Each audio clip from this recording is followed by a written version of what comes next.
Bonjour à tous, aujourd'hui je réalise un tirage du prénom pour Iris76. Iris76 est un pseudo pour une personne qui a commandé son tirage sur mon site internet.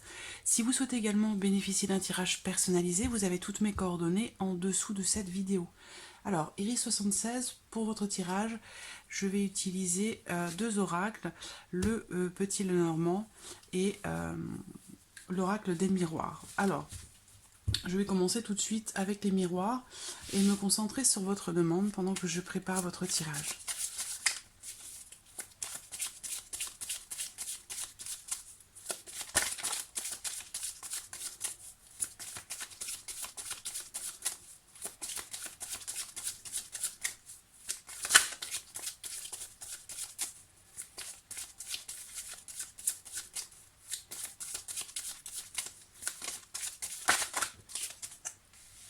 Alors, j'ai la carte du rêve qui ressort. Alors cette carte, pour moi, elle représente quelqu'un qui peut-être a tendance à idéaliser les choses, la vie, quelque part à rêver sa vie.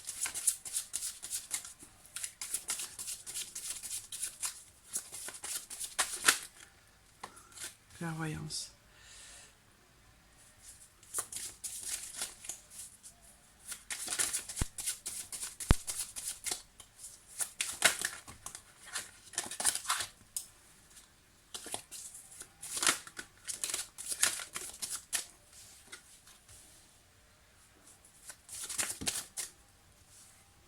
Ah, bon.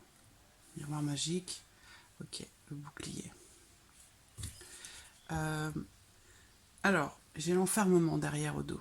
C'est une carte qui représente une notion d'isolement, une notion de repli sur soi, de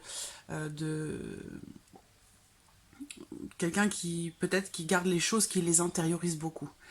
J'ai la carte de la clairvoyance aussi. Donc c'est une carte qui va représenter le fait d'avoir la capacité de voir les choses avec beaucoup de clairvoyance, bien sûr, mais beaucoup d'acuité. Voilà, quelqu'un qui, qui perçoit les choses véritablement telles qu'elles sont. Donc ça peut être aussi une personne qui est très intuitive, par exemple. Hein.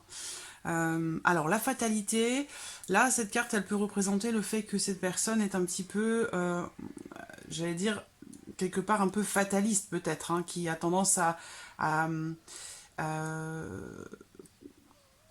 comment dirais-je, quelqu'un qui a tendance à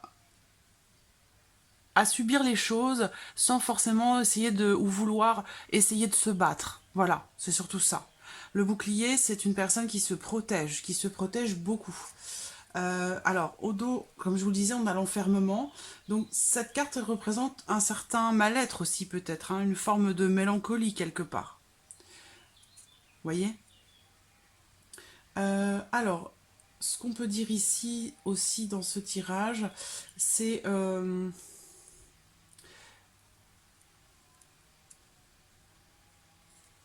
comment dirais-je, il y a une certaine il y a une certaine contrariété là parce que j'ai quand même la carte du bouclier au-dessus de la carte du miroir magique. Donc il y a quand même ici en cette personne euh, une capacité à faire preuve d'assurance et de confiance. Alors c'est peut-être aussi quelqu'un qui paraît assuré, quelqu'un qui paraît confiant. Donc c'est-à-dire quelqu'un qui fait tout pour donner l'impression que c'est quelqu'un qui a de l'assurance et de la confiance en lui. Mais là, je vois plutôt quelqu'un ici, moi, qui est un petit peu triste, mélancolique. On peut peut-être aussi parler d'une, quelque part, hein, d'une forme de... C'est quelqu'un d'assez fataliste, hein, comme je vous le disais là. Ça peut être à cause justement de ces émotions-là que l'on voit ici, qui peut être en lien peut-être à une forme de dépression, ou en tout cas de mélancolie. Et du coup, cette personne a peut-être tendance à broyer un petit peu du noir. C'est une personne qui, comme je vous le disais, qui idéalise les choses, mais qui a tendance peut-être à être un petit peu plus... à rêver sa vie plutôt que de vivre ses rêves. Vous voyez? Donc quelqu'un qui est spectateur de sa vie, qui n'est pas dans l'action, qui n'est pas dans la prise de position, oui, dans l'action, dans l'action. Là, on est plutôt ici sur une notion de quelque chose où les choses sont subies. Voilà. Subies sans forcément se battre ou se débattre ou essayer de faire changer les choses. Je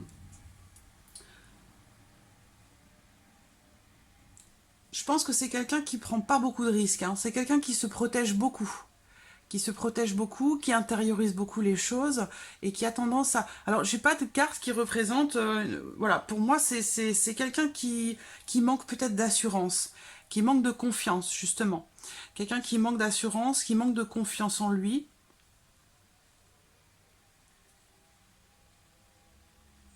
Mais il y a peut-être une notion ici, voilà, de mélancolie. De mélancolie, de dépression.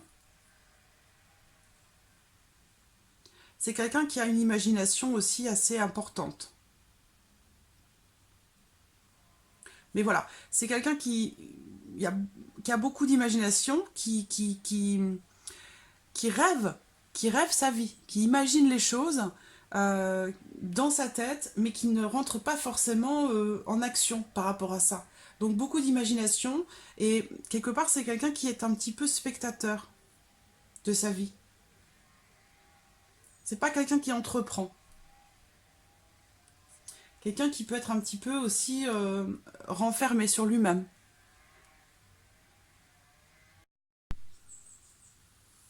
Donc voilà, je pense que c'est quelqu'un qui réfléchit beaucoup, qui pense beaucoup, qui analyse beaucoup les choses. Euh, mais il y a ce côté ici un petit peu mélancolique qui fait que c'est peut-être quelqu'un qui a tendance à s'effacer un petit peu, à ne pas se mettre en avant. Quelqu'un qui est toujours en retrait ou quelqu'un qui est discret, qui ne se met pas en avant. Mais c'est quelqu'un qui observe certainement beaucoup, hein, qui observe, qui analyse, ou quelqu'un qui mentalise beaucoup les choses, voilà, qui réfléchit beaucoup. Donc peut-être aussi, ça peut expliquer aussi cette notion de quelque part de dépression, de mélancolie, où voilà, c'est quelqu'un qui réfléchit énormément. Alors, on va regarder avec le petit Lenormand.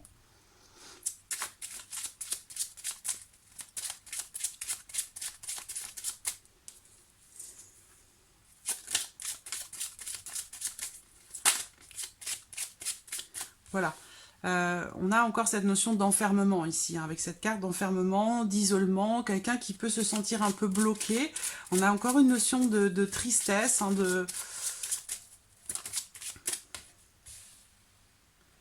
Alors, c'est quelqu'un qui a tendance aussi peut-être à avoir du mal à se positionner, à prendre des décisions, une personnalité un petit peu hésitante.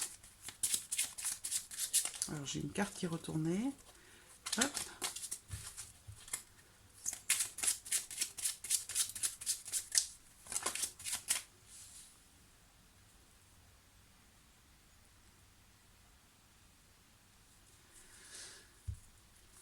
Alors, avec la faux, c'est quand même, on a quand même cette notion de quelqu'un qui a peut-être, alors c'est quelqu'un qui peut-être parle pas beaucoup, peu, mais alors est capable, quand il le fait, d'être assez incisif, assez tranchant.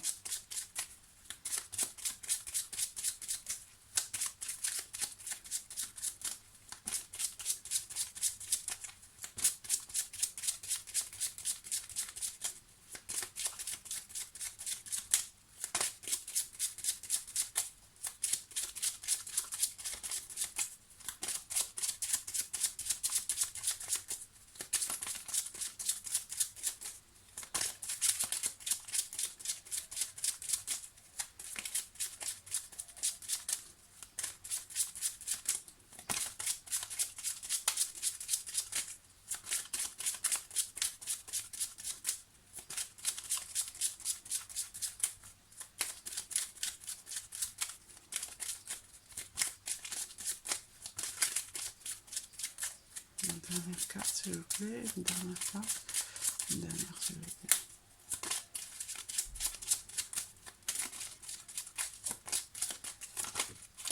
La voici. Bon, voilà, sans surprise, on a la carte du livre, donc c'est quelqu'un qui ne se livre pas facilement. C'est quelqu'un qui est c'est une personnalité assez secrète, quelqu'un qui garde les choses à l'intérieur, quelqu'un qui intériorise beaucoup. Ça rejoint ici la carte de l'enfermement que l'on a vue. Quelqu'un qui garde beaucoup de choses à l'intérieur. Ça peut être aussi là des émotions, des sentiments ou des choses qui sont peut-être un petit peu refoulées. Parce que justement, il y a cette notion d'isolement, ici, là, cette notion de repli sur soi qui fait que cette personne a tendance à garder les choses pour elle, à ne pas les exprimer, à ne pas vouloir ou à ne pas pouvoir les exprimer. Hein. Je pense qu'il y a les deux. C'est quelqu'un qui peut aussi peut-être avoir l'humeur changeante, je pense. Il y a cette notion ici de, voilà, de mouvance, d'hésitation. Bon, je parle pas d'instabilité, mais je parle de voilà, quelqu'un qui est hésitant ou qui se positionne pas. Alors, je regarde le signe astrologique. Scorpion. D'accord. Ok. Donc, donc voilà, il y a cette notion de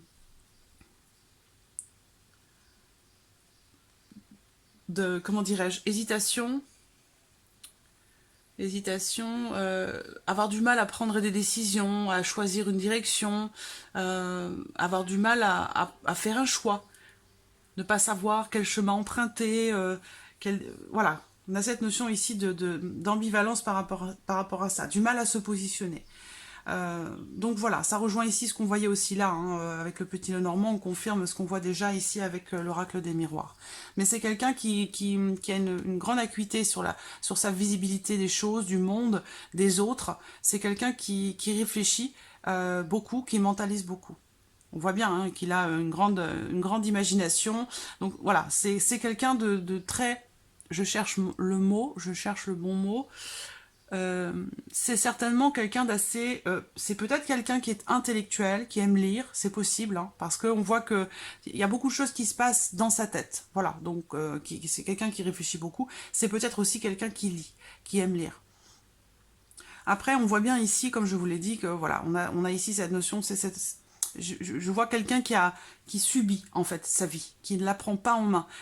D'où justement cette carte qui exprime le fait de ne pas savoir prendre des décisions, de ne pas savoir faire des choix, donc du coup aussi avoir du mal peut-être à agir, à entrer en action, parce qu'il y a cette notion d'hésitation qui est toujours là, toujours présente. On voit que c'est quelqu'un aussi qui se protège beaucoup. On parle de blocage ici, avec la carte du cercueil, on peut ici aussi parler d'une forme de mélancolie, de dépression, comme je vous l'ai dit avec cette carte-là. Ici, avec cette carte aussi également. Donc, il y a quelque chose en lui qui fait qu'il y a cette espèce de nostalgie qui est là, qui est toujours présente en lui. Et c'est quelque chose qui le fait beaucoup, beaucoup, beaucoup réfléchir, beaucoup cogiter. Voilà. Après, on me dit pas que voilà, c'est une bonne ou une mauvaise personne, hein, c'est juste quelqu'un qui a tendance à être un petit peu introverti, mais voilà, qui a quand même énormément de choses qui se passent dans sa tête. Il y a aussi certainement des blocages, là on parle de blocage, donc il y a quelque chose qui le bloque, qui l'empêche de s'ouvrir, qui l'empêche de faire des choix, de prendre des décisions. Il y a cette notion de blocage ici qui ressort. Donc voilà, Iris76 pour votre tirage du prénom. J'espère avoir répondu à vos attentes. En tout cas, je vous remercie beaucoup de votre confiance et de votre patience également. Et je vous dis à très bientôt. Merci à vous. Au revoir.